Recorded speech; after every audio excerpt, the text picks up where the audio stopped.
Act 1. The letter nobody expected. It was just after midnight in Washington, D.C., when a courier in an unmarked sedan pulled up to the gated entrance of the Trump estate in Bedminster, New Jersey. The Secret Service agents on duty were skeptical at first. The envelope was thick, sealed with wax, and carried no return address except for a faint Arabic inscription. At first, they thought it was junk, or worse, a threat. But upon inspection, the crest of the Political Bureau of Hamas was clear, embossed faintly on the corner. The agents made calls, checked with intelligence, and then escalated. Within hours, the envelope was on the former president's desk. Donald Trump, sitting in a leather chair beneath a portrait of himself shaking hands with Kim Jong-un, opened the letter slowly. His eyes scanned the first lines. It wasn't a manifesto. It wasn't a threat. It was a plea. Greater than, Mr. Trump, you may be the only man who can save us from the abyss, it began. Trump leaned back, squinting. This is unbelievable, he muttered, waving the pages. They're writing to me like I'm some kind of world peacemaker. Can you believe it? The room fell silent. Because in some corners of the Middle East, that's exactly how Hamas now saw him. The letter stretched over 8 pages, carefully worded. Hamas described the humanitarian crisis in Gaza, food shortages, bombed hospitals, collapsed infrastructure. The authors claimed the Palestinian people had been abandoned not only by the international community but also by their own supposed allies. And then came the startling appeal. Greater than, your history shows you can speak where others remain silent. You met the North Koreans when no one dared. You brokered accords others thought impossible. If there is a chance for peace, you must be part of it. Trump wasn't naive. He knew the optics. Any communication with Hamas could be interpreted as legitimizing a group designated by the U.S. government as a terrorist organization. The Biden administration would pounce on the story, the media would have a feeding frenzy, and foreign governments would panic. Yet deep down, he also knew this letter was a sign of something else, desperation. Why him, and not the sitting president? Why not the UN? Or Turkey, or Qatar, or Russia? The answer was hidden in the subtext of the letter. Hamas believed Trump's unpredictability, the very trait critics mocked, made him their last hope.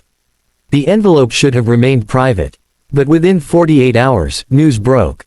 Breaking. Hamas sends personal plea to Trump, read a headline on the Washington Times. Then Reuters picked it up.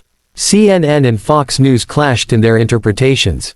Fox anchors praised the idea that Trump had once again proven himself a global figure even out of office. CNN warned of dangerous precedent. Meanwhile, the White House scrambled. A senior Biden advisor went on background with reporters, insisting, greater than, the United States government has no contact with Hamas. Any letter directed toward a former president is irrelevant to U.S. foreign policy. But the genie was out of the bottle.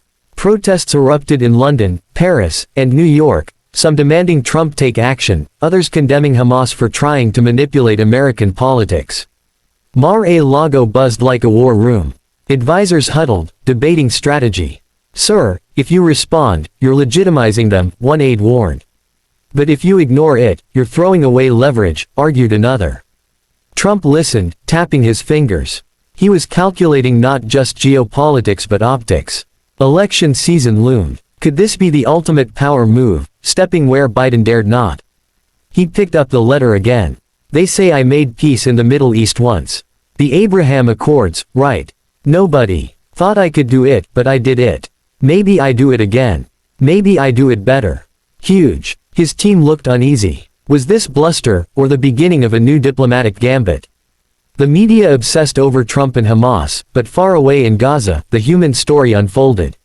Mothers lined up for bread that no longer arrived. Children dug through rubble where schools once stood. The voices inside the letter weren't faceless bureaucrats, they were desperate men and women who saw their people vanishing. One passage read, greater than, we know our reputation in the West. But understand, our children bleed like yours. Our elderly starve like yours. History will remember who acted when the world turned away. Whether propaganda or sincerity, the words struck even some of Trump's harshest critics as chillingly human. Back in Washington, the National Security Council convened an emergency session. If Trump so much as replies to that letter, he undermines everything, an intelligence officer warned. But others argued differently. Or maybe he opens a channel that no one else can. The irony is, Hamas may listen to him precisely because he's not bound by office. For the first time in years, policymakers debated whether Trump, the man once dismissed as reckless, might be positioned uniquely for diplomacy.